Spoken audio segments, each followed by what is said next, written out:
উম্মাহাতুল মুমিনিন হযরত আম্মা আয়েশা সিদ্দিকা রাদিয়াল্লাহু তাআলা আনহা অঝর নয়নে কান্না শুরু করেছেন।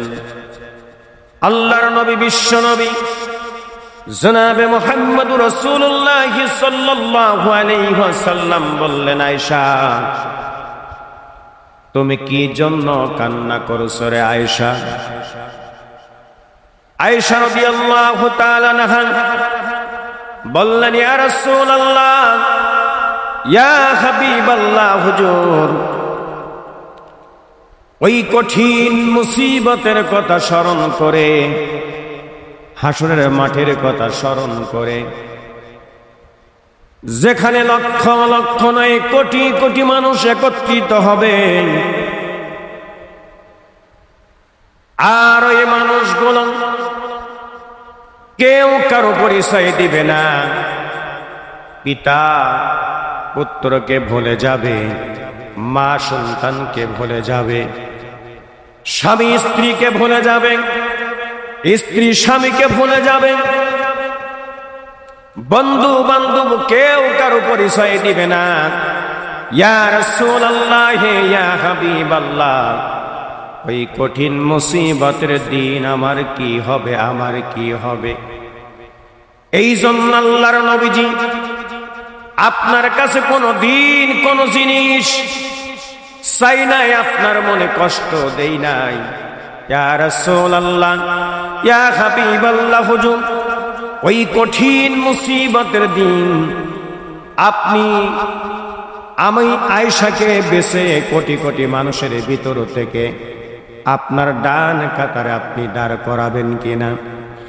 আল্লাহর নবী বললেন, আয়েশা তুমি চিন্তা করো না, পেরেশান হয়ো না, আমি তোমাকে কথা দিলাম লক্ষ নয় কোটি কোটি মানুষের ভিতর থেকে বেছে বের করে আমার ডান কাতারে দাঁড় করাইয়া দিব। সুবহানাল্লাহ।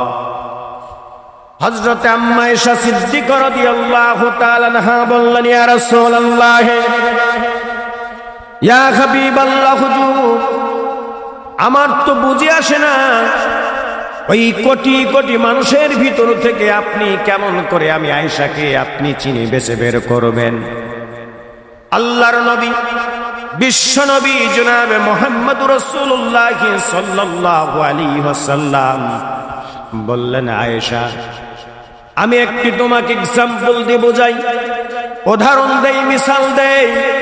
ওগো আয়েশা, লক্ষ লক্ষ কোটি কোটি ঘোড়ার ভিতরে একটা ঘোড়ার যদি কপালে সাদা দাগ বসে যায়, ওই ঘোড়াকে চিত কপাল ঘোড়া বলা হয়।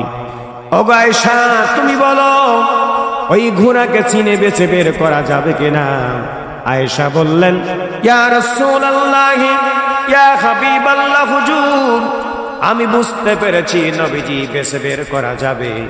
আল্লাহর নবী বললেন, আয়েশা রে, সেই আল্লাহর বান্দারা, সেই আল্লাহর বান্দিরা পাঁচ ওয়াক্ত নামাজ আদায় করেছে, তাহাজ্জুদ গুজার ছিল, ইসলামকে পরিপূর্ণ জীবনে মেনে নিয়েছে এবং ইসলাম নিয়ে জীবনটা পরিচালনা করেছে।